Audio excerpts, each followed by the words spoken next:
So after we have mentioned the input of the VR system, then we will mention the output of the VR system. But it's easy. Most likely we only cover the screen output. So don't think that the VR system, they are pretty new and then it's only around 10 years history, something like that. Honestly, the VR system, the history is older than me. Yeah, 1960 something. So yeah, 1960 something, they already have the VR device, and then exactly remember 1980 something. So they have I would say that complete solutions about the VR device that is provided by Nintendo. It's called Virtual Boy because the technologies behind the VR device is pretty easy to understand. So you only need one flat screen, and then you divide the flat screen into half, one for your left eye and then one for your right eyes.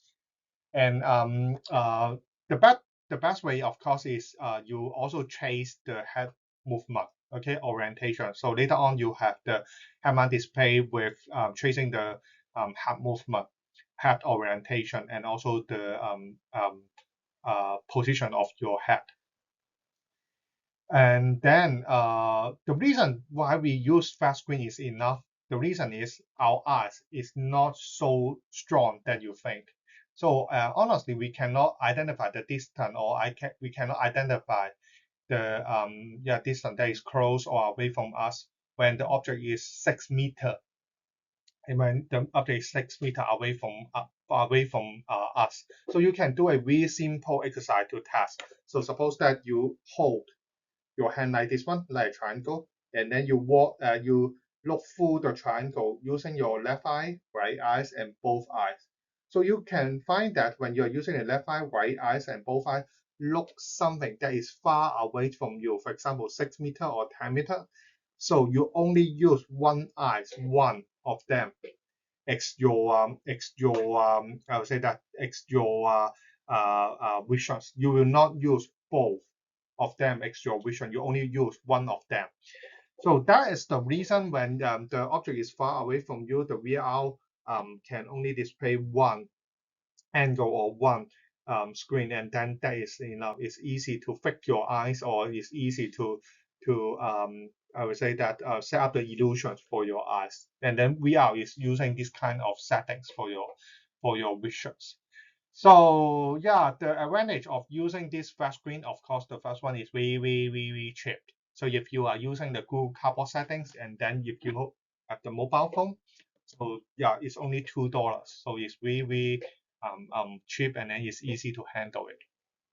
The disadvantage is it's not fully head-mount display, right? So it's not fully VR system, and then somehow this kind of the head-mount display, they are very bulky, heavy, and lots of the elderly, because they do not have the training of, or teenager, I guess they have the training, or the children, they do not have the training to using the head-mount display. They will feel dipsy, or I will say that motion sickness. Motion sickness is one of the problem when you are running the VR system, because when you are applying the ethics approval, so motion sickness is one of the things you have to figure it out or find a solutions. For example, you only allow them to watch the VR content for 15 minutes only. So similar to the WHO guideline for all the flat screen, LED screen, electronic screen guideline. So that is the case that you have to handle, because when you are using the VR head-mount display for a long time, so you need extra cognitive load on your in your brain. So when you are heavily using your brain here, so somehow you feel dipsy, and then you feel tired. So that is one of the problem using the head-mount display. Another better way for you to using the VR device for extra output. So do not use the fast, do not use the flat screen. You use the IMAX settings. IMAX setting is something like that. So when you have the Versus. So we have the Versus Liquid, and then you go to the cave system. Cave system is also using the IMAX glasses. So they are using this one, and then they will plot your left eyes, plot your right eyes at different delta t. So T equals to 0, bought your left eye, T equals to 1, bought your right eyes, etc., etc. So when you only have one screen, but you wear these glasses and then bought your left eye and right eyes, they will prepare the image at different delta T. So when they are preparing that image in different delta T, so somehow they can produce a 3D image in your brain, okay? So yeah, that is the settings. And then it need time, it need training. So similar to the VR device, it need training. So as I remember, the first 3D movie when you go to IMAX is Harry Potter 2, as I remember. So they only allowed you to watch the 3D content for 15 minutes only. You paid for a higher price, but you can only allow you to watch the 3D content for 15 minutes. And then later on, around 15 years ago, so they have Avatar. Yeah, they have Avatar 1. Yeah, Avatar 1.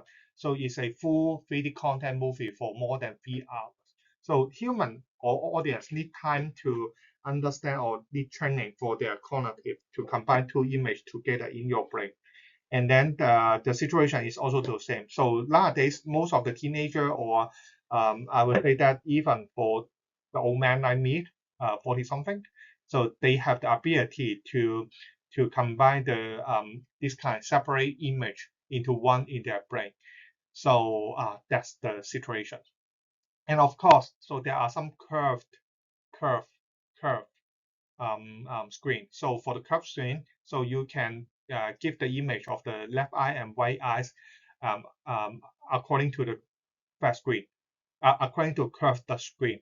This one, yeah, if you have the experience playing the 3DS, Nintendo 3DS, so you when you are I don't know 10 years ago or 1 10 years ago, so more than 10 years ago, so if you have the experience to play in the 3DS, you have this kind of settings. This kind of setting is not good because this kind of curve are fixed. So you can only enjoy the 3D image at a certain angle, at a certain distance. Okay, so try to imagine that when you are playing the 3DS, you cannot move your head, you cannot move your arm, etc. So you will feel tired. So that's why later on when you have the Switch or Switch 2, they cut this kind of setting. They cut the curved screen because yeah, I would say that this technology is not perfectly ready right now.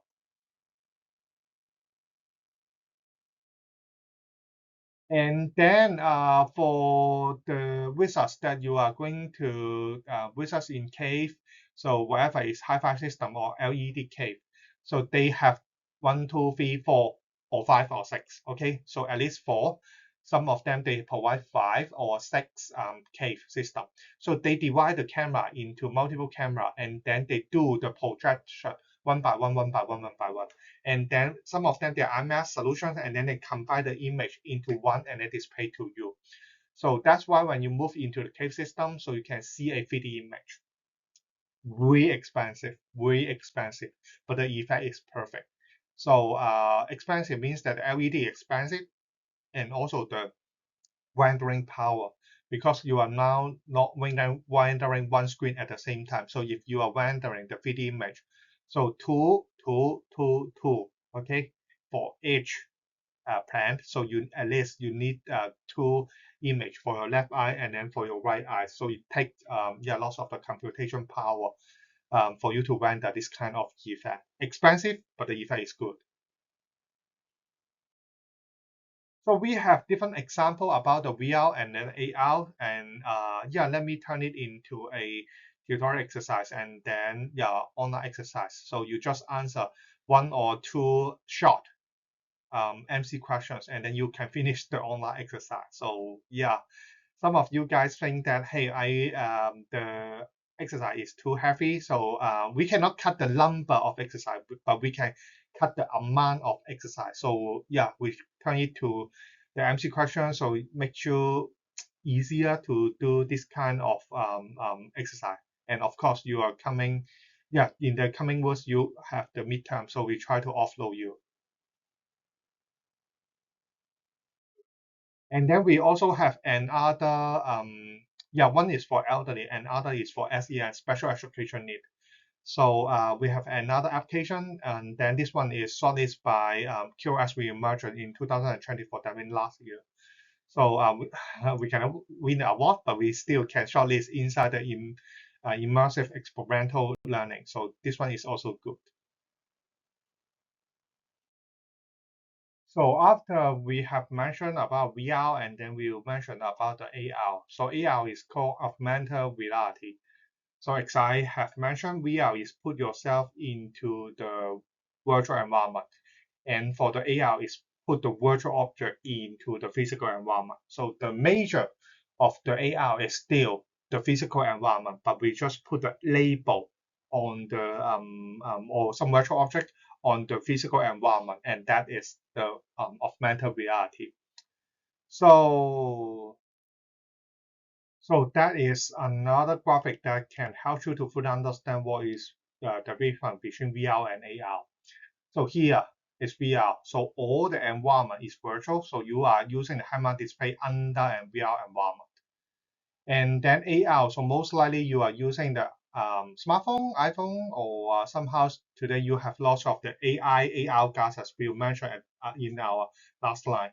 So you have the AR, AI glasses, and then they are connected with the DeepSeek or maybe connect with the OpenAI, ChatGPT, etc. to answer the questions to do the augmented reality because they understand the scenes. So that is AR, and then they project the image or project the task information on your glasses, or somehow they just use the audio. Work it is just use the audio to explain the situation to you. And then, yeah, if you have moved a little bit, one more step, and then you interact the physical object by using your hand, and by using your hand is called extend match reality or mixed reality (MR). So, for example, you try to have the interaction with your hand and also the physical object, and then this is the mixed reality. So VR, AR is easier. Merged reality or mixed reality is a little bit more difficult because you have to handle the object recognition, scene understanding together with your gesture detection, the hand detection. So when you're moving right there, more computation power, more algorithm is needed, more technique is needed to handle this kind of the effect. So go back to the AR. So we always use the classification to handle the technologies. AR, we also have the classifications. So the easy understanding about the AR classification is the marker AR and also the markerless AR. Marker AR means that we have the QR code and then we do the scanning, and then we can on the top of the QR code or on the top of the AR marker, I can have the 3D object. Markerless AR, that means we have more things we need to do. For example, we need to have the object recognition. We need to have the motion tracing. We need to have the scene understanding that we have mentioned in our previous slide. To handle this kind of the interaction, so you need the algorithm. So you need to identify the depth, you need to identify surface, so we'll discuss later. So identify the information, trace the information of our physical world to perform all the markerless attacks. So this one is easier. So you're moving from this one to here. So more and more computation power, more and more techniques. So you need for the AR system. So marker AR is easy to understand, right? So when you are, I guess 10 years ago when you have the QR code, so well, when you go to the Lego pop store, so you have the artificial image here, and then you use your mobile phone, so you can identify the QR code. So when you have identified the QR code, you know the angle, the I would say that the orientation of the QR code, and then you can match the 3D object on the QR code or on the artificial image. So with more angle, with more point of interest here, so the more success of your QR code, and then you can put the 3D image on it.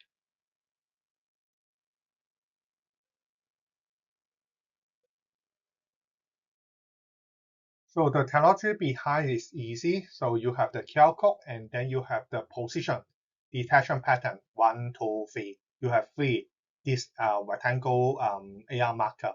So they know that you're rotating your AR marker, and then they know that the orientation of your AR marker. And then according to the plan, according to the rotation orientation of your marker, they put the 3D object on your screen. They can match the 3D object on your screen. So yeah, and then the software that you can use is Viforia algorithm. So they have this kind of the special algorithm for you to match the 3D marker into it. So easier understanding, they try to identify the turning point of your AR marker. Okay, turning point. So whatever is QR code is the best. Okay, QR code is the best. Or you have some wording, you have some AR marker, so they can match the informations to your orientation to form a SLAM. Okay, simultaneous locations and mapping SLAM image, and then use this SLAM image, so they will match. They understand the environment right now, and then they will match the 3D object on your screen. So later on, we don't want the QR marker. We don't want the QR code AR marker. So we want to have, hey, can I do something that is without AR marker? The reason is yes. So yeah, markerless AR marker version 1. So they try to detect two things. One is the fall by using the accelerometer and gyroscope together with the understanding of the repeated patterns. Another beside the wall, beside the floor, another is the wall. Okay, wall. So they know the surface of your table. They know the surface of your of the um, um, the place that you want to put the 3D object. And that is why the first HoloLens, Microsoft HoloLens happened. More HoloLens, they just produce two identification of the physical world. One is wall, another is floor. So with these two information, you can put the 3D object on the tables or on the wall. So that is what they are doing right now. So that is the surface detection algorithm. Surface detection algorithm is really important in AR and also other algorithm, because with the accelerometer or the RGB approach, combine them together. So not only are done with mixed reality applications. For example, here, this one is the autopilot.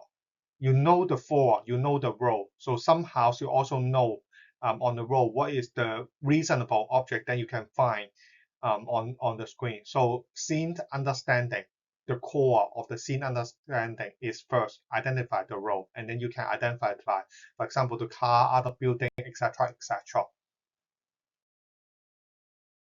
And later on, version 2, so Meta or the other things, they are not just about the floor and then the wall. They want to identify what is the things on the floor or on the wall. So they have the scene understanding. They have the object recognition. So just like we have mentioned in our first lessons. So identify the cast, identify doors, identify all sorts of things. And then they also want to do the motion tracing. So with this AI algorithm, so somehow you can do something better, because when you turn on the camera, so you know where is the floor, where is the wall, and then you know there are something on the floor, there are something on the table, so you can interact with this kind of physical object. So the core idea behind the markerless AR or behind this kind of algorithm, the objective is only one: understand the physical world. And then once you can understand the physical world, you can do all the things that you want. And also that is what Vision Pro is doing. So Vision Pro is doing this kind of the scene understanding of the physical world. So honestly, we also have lots of the Vision Pro in our department of IC. So you can borrow if you want to know more information. So later on you can ask. So to borrow the Vision Pro, you can go to W208 and then borrow the Vision Pro. So you can borrow and then have a try. So input of the AR system. So it's easy. So you have the camera. So you have the input of the AR, and then input of the AR. So most likely you only have two things. One is RGB, another is RGBD depth camera. Okay. So yeah, so after you have captured the information, and then you can have the lots of the application. For example, you can have the autopilot. So autopilot is one of the killer application because understand the object on the road is quite limit. Okay, so you only need to understand limit number of object on the road, and then you can perform the autopilot. So this one is a killer application in the AI in the AR system. And yeah, this graph again. So how to understand the object on the road or the object of the AR again is the neural network. Okay, neural network, convolutional neural network. We try to abstract the image into a small image and then compare the image with our previous data. So when there are something match together, so we have a high confidence say, hey, this one is AR, this one is a car by using the CNN, and then we can display the result to the AR glasses. Yeah, we have mentioned this one before. Output of the AR. So output, there are only two outputs. The first one is called screen overlap. It's easy to understand. You capture all the things by your camera, combine the virtual object into your electronic screen, okay, LED screen, and then you can perform whatever is using the head-mount display or using your smartphone. They are using the screen overlap. There is some delay, high latency, high delay, because once you capture a camera and then to the trips with your algorithm and do the object recognition and then combine the things together, there is a delay of your resultant screen. But the advantage is really cheap. So screen, you do not need to spend extra money of your smartphone. LED display on your VR device. So this one is only 2,000 something. Again, it's really cheap. So beside the screen overlap, so you have another kind called optical overlap. So if you are using the light, the speed of light is no delay, right? So for example, here the light can pass through the lens and then go to your eyes. So another thing is you also add the projector screen on the glasses and then to your eyes. So nowadays, lots of the AI glasses and then the AR glasses, they are using this kind of effect, optical overlap. But for the optical overlap, you need to have a really high, I would say that computation power, and also you need to have a really good projector on the screen. So this one is compared with the previous one is expensive, but the result is good. So you also have the volumetric display, and this one is also the optical overlap. So you combine the physical object with the projected image into your eyes together. Finally, the next stage of the AR glasses is this one, AI glasses. So I guess this month, well, yes, this month you can try the Rocket, this one AI glasses, and then for the Meta AR AI glasses. So I guess should be this month or next month. So should be within this year. So you can also try the AI glasses with the projector. And then you can think a lot of this kind of interaction, a lot of this kind of the healthcare applications, and then to help our development.